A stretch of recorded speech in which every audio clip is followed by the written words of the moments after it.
Lep pozdrav v novi epizodi od Vil do Vilic. Z nami je gospa Urška iz turistične kmetije Urška iz Stranic. Pozdravljena, Urška. Lep pozdrav. Zelo me veseli, da ste se odzvali našemu vabilu. Pa mogoče za začetek, turistična kmetija Urška. Kako se je vaša zgodba začela?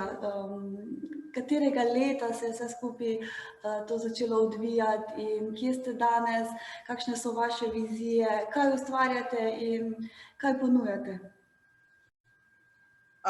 Naša zgodba v bistvu ima letos praznuje 30 let. Začeli smo leta 1991, v bistvu takrat, ko je bila vojna, so bili naši začetki, tako da se včasih radi pohecamo, da smo že vse krize v bistvu naše države dali skozi, tako turistično kot kmetijsko. V bistvu, kako sploh pri nas zgleda. Naša zgodba dejansko temelji na zelenem, trajnostnem. Že 10 let smo v bistvu pa ponosni na certifikat, ki smo začeli z Eko-marjetico, tako da letos obeležujemo 10 let trajnostnih certifikatov. Seveda pred Eko-marjetico smo tudi začeli z ekološkim kmetovanjem, tako da danes po 30 letih turizma se pa v bistvu ponašamo z največ trajnostnimi certifikati v Sloveniji. In sicer imamo certifikat, kot sem omenila, začeli smo z Eko-marjetico, potem nadaljevali z Green Accommodation, Green Key, Green Cuisine in ekološka kmetija in seveda tudi eni redkih v Sloveniji, ki imamo tudi svetovni etični kodeks v turizmu. Tako da naša, v bistvu neka, bi rekla, največja dodana vrednost naši hiši, naši zemlji, v končni fazi, je dejansko trajnost in povezovanje z okolico, ker tudi mi smo prepričani, da trajnost ni samo ekološko kmetovanje, ampak da je trajnost to, da v bistvu sodeluješ z okolico, kupuješ lokalne izdelke, poslužuješ lokalnih obrtnikov, tako da gre res za neko celostno sliko, celostno zgodbo. Tukaj čisto v bistvu na kratko predstavljeno, kar sem vam že tudi sama povedala, smo pa res zavezani kmetiji, okolju, tako da imamo na primer 7 sob drugače in ukvarjamo se predvsem s stacionarnim turizmom. Naša neka filozofija hiše pa je, da kar pridelamo na kmetiji, prodamo na mizi. Imamo v bistvu 90% svojih lastne hrane, lastnih pridelkov in zato se mi v 30 letih nismo povečali niti za eno število postelje ali sedeža. Tudi ko smo dograjevali zraven sobe, smo druge sobe v bistvu kapacitete ob tem postelj manjšali, prav zaradi tega, da naša kmetija, ki je velika 14 hektarov, lahko zadostuje v bistvu za naše goste.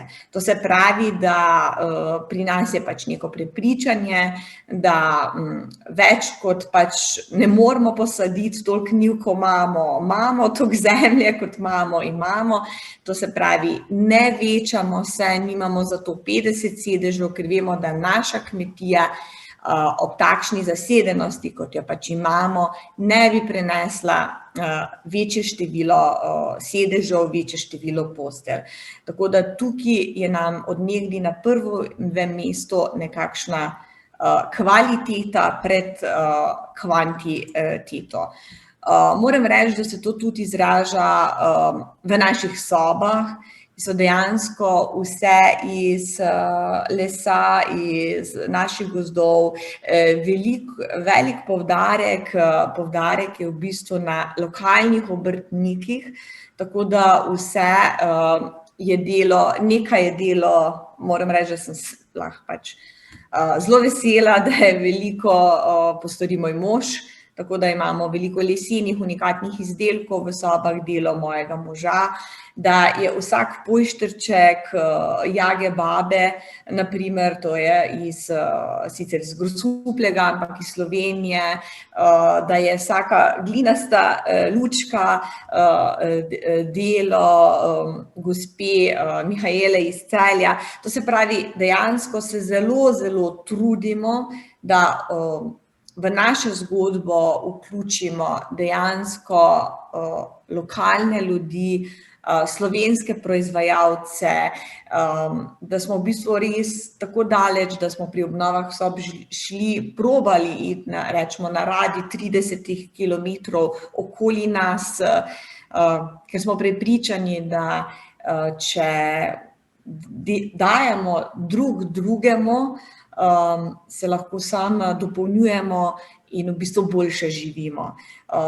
Tudi v naših sobah najdete veliko rastlin, predvsem rastlin, ki po noči oddajajo kisik, ker zelo veliko cvetlic pač po noči miruje in ne oddaja kisika, tako da mi imamo pač v sobah res rastline, ki tudi po noči dodajajo kisik in tako v bistvu pripomoremo k boljšemu spanju, k boljšemu počutju naših gostov.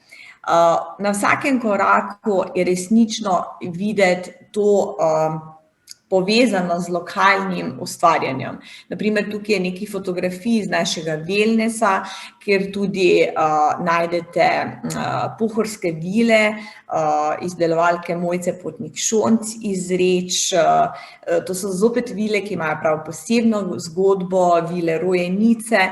Mi gostom predstavimo to zgodbo in naprimer gost, ko gre od nas, lahko tudi to vilo kupi. To se pravi, vsaka stvar, tudi šalčka pri zajtrku, ki je delo VDC-ja iz Slovenskih Konjic, ali pohorska vila, ali polstenica Opati, lahko gost kupi za domov. In tukaj se mi zdi, da res se trudimo, da še na tak način pol kasneje spodbujamo naše lokalne obrtnike.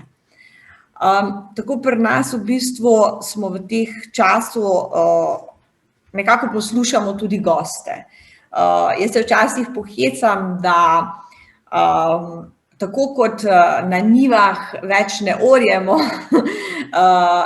z voli, ampak imamo traktorje in GPS-e in veliko drugih modernih stvari, tako je tudi v turizmu in na kmetijah. Pač pred 30 leti smo v katalogu napisali, da ima vsaka soba WC in kopalnico.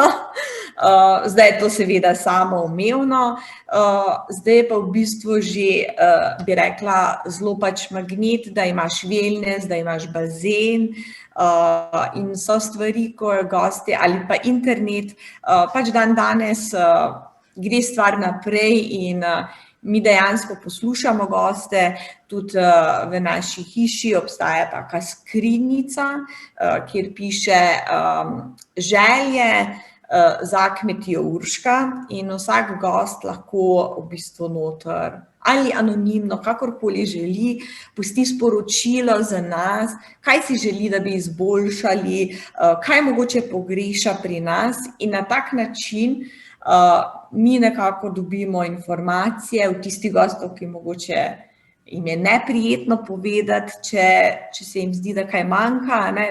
Vedno kaj manjka, vedno si lahko še boljši in smo v bistvu zelo hvaležni našim gostom, ker vse, kar imamo, imamo v bistvu zaradi njih.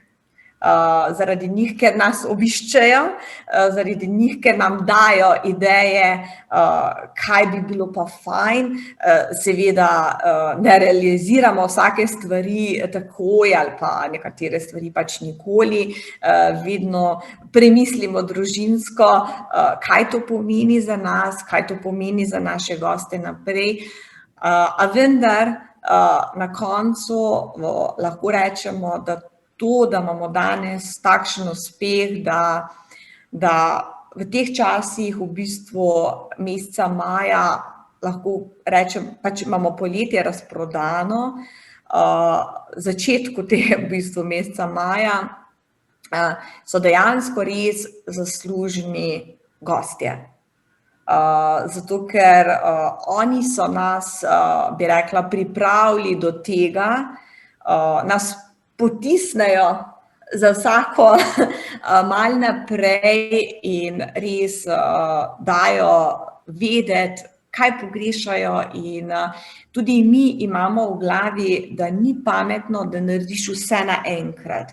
Jaz vidim veliko na teh ali kmetijah ali manjših družinskih podjetjih, da ko odprejo, mislijo, da morajo imeti vse, da morajo imeti wellness, da morajo imeti bazen, da morajo imeti vse, ampak dejansko ni potrebe imeti na začetku vse. Po eni strani je bolje, da začnete z manj in potem vsako leto kaj dodajate, ker dejansko ste pol skozi zanimivi. Skozi ste zanimivi za goste, skozi imate nekaj novega za ponuditi in v bistvu tem stalnim gostom, ki hodijo, v bistvu ni nikoli dolgčas, ker je vedno nekaj drugačnega, nekaj novega. In zdaj v bistvu ta glavna stvar, zakaj se midve danes tudi tukaj pogovarjava, je definitivno naša kmetija. Kot sem na začetku povedala, naša kmetija je premajhna, da bi preživela od samega kmetijstva. 14 hektarov, od tega je 5 hektarov pa pol gozda. In v bistvu ta kmetija za tako preživetje, kot smo trenutno sedaj, da smo z možem oba dva zaposlena na kmetiji, to se pravi, da smo oba dva doma, bi sama kmetija seveda bila premalo. Tako smo celotno kmetijo nekako, bi rekla, osredotočili na to, da imamo vsega, bi rekla, pomalo. Nimamo hektar krompirja, ker pač gosti ne jejo samo krompirja. Tako da imamo zelo mešano, ampak najdete pri nas vse, od 1000 jagod, 500 malin, 170 lesk, pol hektarja vinograda, 2 v bistvu rastlinjaka, ki nam zagotavljata, da po zimi, ne vem, sploh ne bom pretiravala, če bom rekla, da že vsaj 10 let nismo kupili niti kilo solate. Tako da dejansko vse je usmerjeno v to, da imamo 12 mesecev v letu hrano, v bistvu sestavine, za dati v lonec za naše goste. Seveda kuhamo sezonsko, prav tako, če nam narava nekaj vzame, bi rekla, da ne delamo iz tega tako alo. Zaradi tega, ker tudi leta, mislim, da je bilo 2016, ko nas je prizadela 15. avgusta res grozna, močna toča, ki je v bistvu, bi rekla, skoraj zravnala vse. In 16. avgusta smo vedeli, da jabolk ne bo, da tisto leto jabolk ne bo, jabolčnega soka, to se pravi ne bo. In smo pobrali iz njiv v bistvu vse. Vse, kar je pač bilo, smo pobrali, olupili, obrezali, konzervirali ali spravili v skrinjo. V bistvu predelali smo pridelke, sreča, da je to bilo 15. avgust, da ni bil 15. julij, ko je dejansko že veliko stvari res zrelih.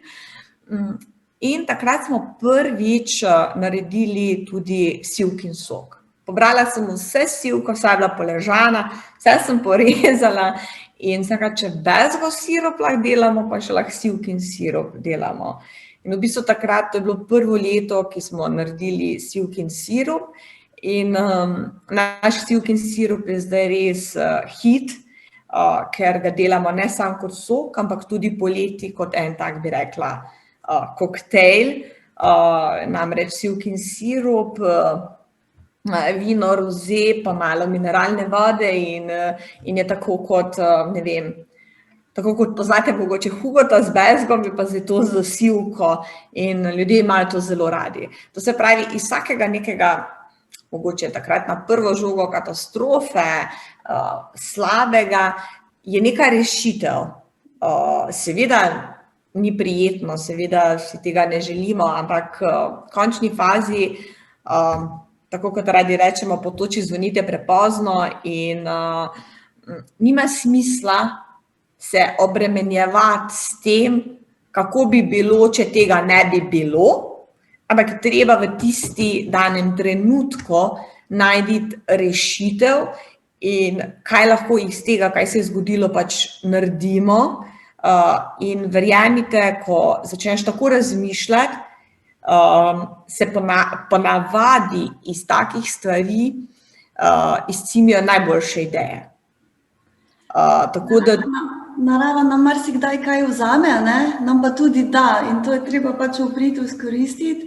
In včasih nastane še veliko boljše stvari, kot smo iz začetka mislili. Ampak recimo, da se zdaj mogoče majčkeno bolj dotaknemo te ideologije od vil do vilica. Vi vse izdelke, ki jih pač imate na vaši kmetiji, postrežete gostov iz prve roke. Kateri so ti izdelki? Bom rekla tudi sadje, zelenjava, tako ste že prej omenili. Je še to kaj druga? Imate še kakšne mesne izdelke? Ja. Greva naprej. V bistvu ja, mi imamo telice, imamo pujse, imamo ovce, imamo 50 kokoši, imamo v bistvu race, tako da imamo v bistvu res pestro, imamo tudi registrirano svojo klavnico. Tako da dejansko res poskrbimo tako za te, bi rekla, sadno-zelenjavne stvari, kot tudi mesne izdelke in vino in sokove. Zato v bistvu se mi tudi lahko ponašamo z tako, bi rekla, visokim procentom lastnih surovin. Imamo tudi tule ene fotografije, imamo tudi zelo, bi rekla, tak zanimiv cvetlično-zeliščni vrt, ki nam ga je projektiral en Nizozemec, ki projektira prazgodovinske vrtove, kar pomeni, da vse rožice, ki tam rastejo, uporabljamo v kulinariki. Tako imamo mi tudi en taki zanimiv cvetlični meni in tale cvetlična juha, lahko rečem, da je že tak skoraj naš zaščitni znak, tako da v bistvu že dosti ljudi, ko pač vidi to fotografijo ali pa cvetlično juho, ve, da to paše k nam, k naši hiši. Tako da poleg neke tradicionalne kulinarike, ki je seveda, v bistvu vso kulinariko lahko rečem, da črpamo iz tradicije, ki jo nekako zapakiramo v mogoče pač bolj moderen v bistvu način, pa ne bi rekla, da toliko moderen, pa bolj prilagojen današnjim časom. Gre pač za to, da se pač prilagodiš današnjim časom, današnjim potrebam gostov in seveda jemo z očmi, tako da treba je poskrbeti za oko in dušo in brbončice, tako da gre za neko celostno. Je pa res, da pri nas tudi, ko pridejo gosti na kosilo samo, nikoli ne vejo, kaj bojo dobili za jesti. Pri nas menijev ne pravimo vnaprej, zato ker je pač vse odvisno od vremena, od narave, včasih, ne vem, cvetlično juho lahko narediš, po drugi strani pa, ne vem, zjutraj lahko pade sneg, ker vemo, kak je še april, na primer, nismo 100% kako vreme bo. In zato v bistvu nikoli, ampak res nikoli, ne govorimo menijev. Naša edina vprašanja za goste, ko so, je, če imajo kakšno dieto, kakšno posebnost. Ostalo v bistvu se prepustijo k nam, čisto našim rokam. Glavna v kuhinji je še vedno moja mami Vilma, ki resnično skrbi za, lahko rečem, vrhunsko kulinariko, seveda v bistvu v kuhinjo, bom rekla, da nikogar drugega ne spustimo. No. Tukaj pri nas pač v kuhinji je mami, jaz bom rekla, sem zadolžena za sladice in kruh in te stvari in za vse, da je vloženo, pripravljeno, to se pravi za vso ozimnico. Moj mož je zadolžen za vso meso, tako da zelo imamo razdeljeno, da tudi v bistvu ne pride, bi temu rekel, do izgovora, zakaj česa ni. To je mogoče pri takih manjših, kot smo, ne vem, mi turistične kmetije, zelo pomembno, da ima vsak razdeljeno svoje delo, tako jaz ne vem, ne rabim zdaj skrbeti, koliko pujsov je v hlevu in koliko mesa je v skrinji. Ne? To je dejansko področje mojega moža. Prav tako zorenje, suho, mokro zorenje, v glavnem te stvari se dejansko on ukvarja z vsemi salamami, s pršutom, z bunkami, zato v bistvu on skrbi, prav tako se konstantno izobražujemo. To moram povedati, da je zelo, zelo pomembno. Mi smo se rodili vsevedni in vsak dan se učimo. Moram reči, da mi dva sploh Jernej, moj mož, on konstantno naroča knjige in iz Amerike in iz Avstralije, v vse posod in tudi letos smo šli tudi na njivah v gradne sisteme.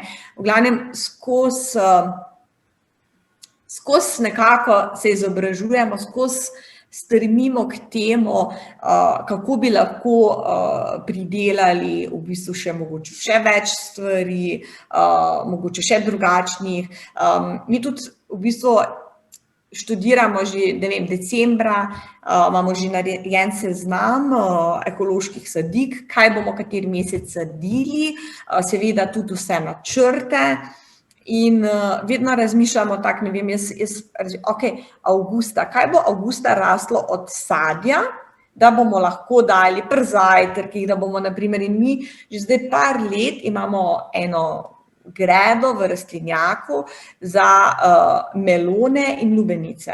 Ker avgust dejansko pač je mesec, ki ni tak ful stvari, no, in mislim, ni. Veste, češnje, jagode, to je vse že mimo, ne. Maline so pa navadi druga runda konca avgusta, septembra, ne. In vedno v bistvu razmišljamo, kateri mesec bo svežega, da bomo lahko dali na mizo, da bomo lahko ponudili. To se pravi, načrtovanje je zelo pomembno. In dejansko je treba vedeti eno leto naprej, kaj boš pač posadil aprila, maja, marca, da boš imel. Tako da tukaj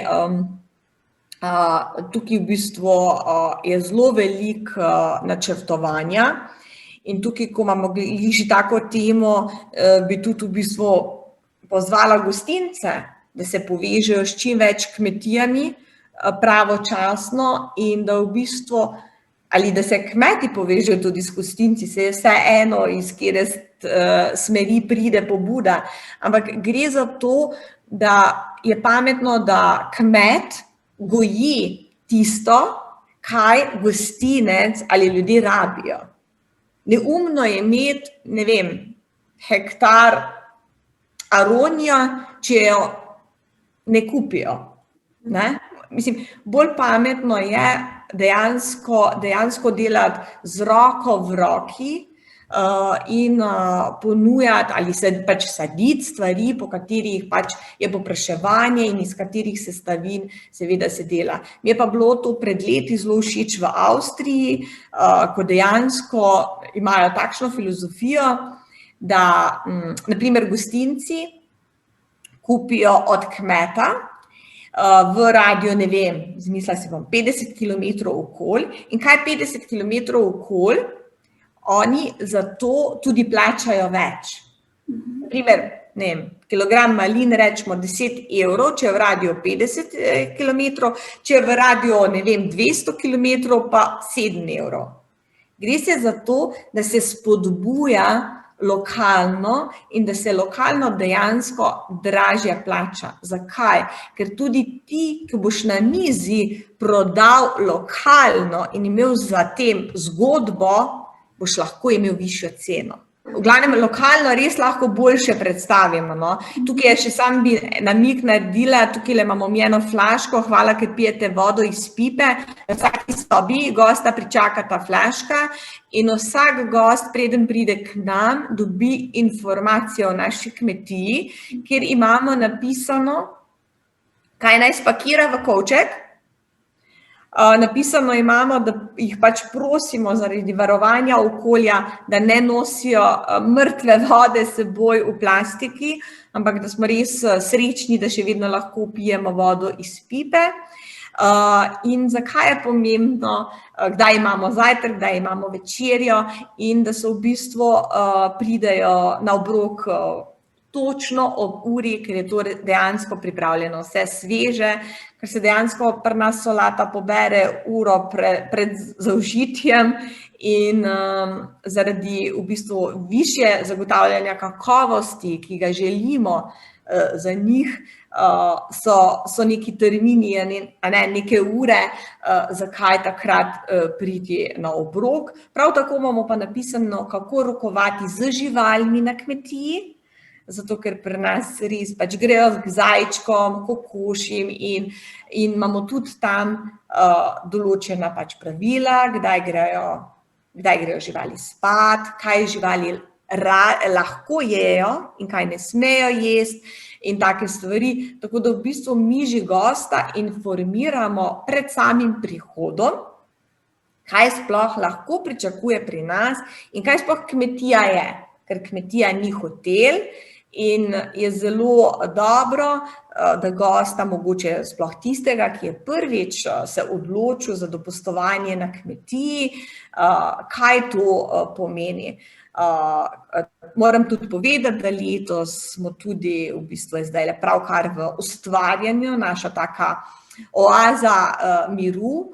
To bo takšen sadni, sprostitveni, cvetlični vrt, kjer v bistvu bojo gosti imeli ležalnike, kjer bo majhna knjižnica, obenem bo pa vmes rasle maline, jagode, robidnice in bo, kako bi rekla, kot nek self-service, evo. Sam si boš postregel, sam boš lahko utrgal, sam boš pojedel in to je dejansko poseben prostor, kjer bojo lahko ljudje se sprostili, kjer bojo v bistvu si lahko postregli, kaj si bojo hoteli. Mi si enostavno želimo, da bi se mogoče, ne da se bi to slišalo nesramno, ampak ne more vsak trgati vso ali zelenjavo ali sadje vse posod. So določena pravila, so tudi, ne vem, če veste, pri češnja, če je nepravilno utrgana, lahko pomeni, da naslednjo leto ne bo rastlo. Dosti ljudi tega ne ve in zato smo se mi odločili, da v bistvu naredimo poseben tak kotiček, kjer bojo lahko ljudje brez kakršnega koli ne nadzora, ampak brez nas tudi kaj pobrali, ker drugače ni problem, mi tudi imamo zelenjavne zabojčke, ki ljudje vzamejo, preden grejo domov, gremo na njivo, rastlinjak in si tam naberejo stvari, ampak seveda je nekdo od nas zraven. To se pravi, da se pač pravilno utrga, da se odreže, kakorkoli, pač vsaka zelenjava ima neke svoje specifike. Ampak dejansko mi si želimo, s tem, ko so gosti pri nas, jih tudi njih povezati z naravo, tudi njih nekaj naučiti in tudi nekako doseči, da oni spoštujejo zelenjavo, sadje, v bistvu hrano. In zadnjič me en gospod vprašal, da zakaj bi on kupil ekološko in plačal več, če lahko dobi, ne vem, neekološko in plača manj. In potem sem pa jaz povedala, da gre za investicijo v naravo in investicijo v njegovo zdravje. Je pa tako, da on, ko bo plačal več, bo tudi zelo dobro premislil, koliko tega rabi.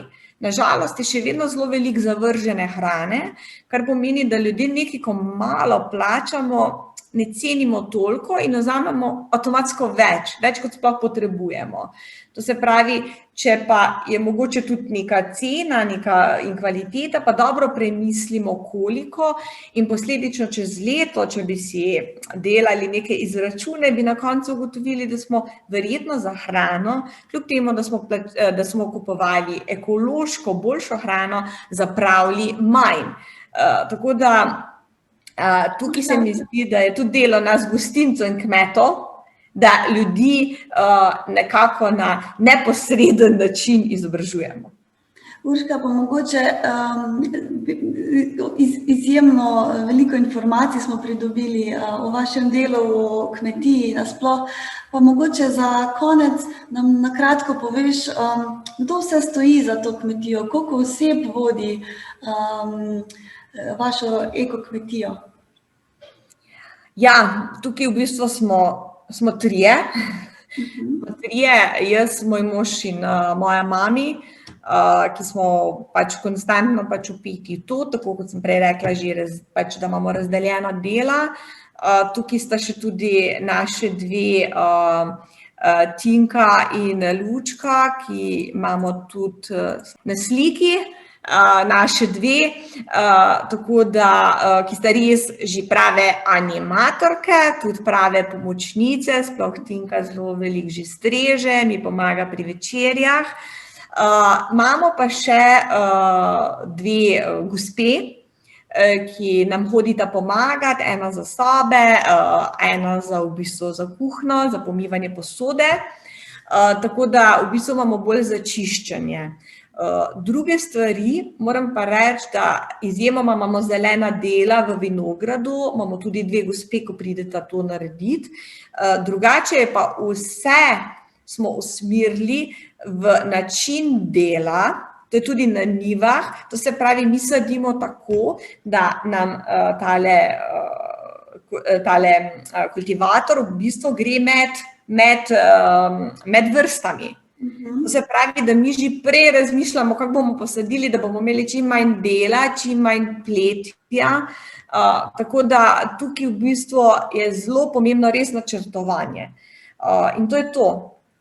Tako da to smo vsi, ki smo na naši kmetiji. Je pa res, da je zelo pomembna organizacija. Imam pa še tasta pa taščo, ki mi tašča filca, copate, naredi vse predpasnike, ki je rabim, zašije kako zaveso, v glavnem zaštrika kako stvar, tako da tukaj pa take stvari mi pa res tašča pripomore, tast mi pa tudi kak ležalnik zunaj lesen naredi, tako da bi lahko rekla, da bolj kot ne družina. Urška, najlepša hvala za vse te izčrpne informacije. Vsekakor vabimo vse gledalce, poslušalce, da se oglasijo na stranice, to je blizu Zreč, na vašo ekokmetijo, vas dodobra spoznajo, kaj dobrega pojejo, pogledajo vašo posest. Tako da jaz bi vam še enkrat zahvala, da ste se odzvali našemu povabilu v okviru Tedna Evrope, in pa hvala še enkrat. Hvala tudi vam. Srečno. Srečno.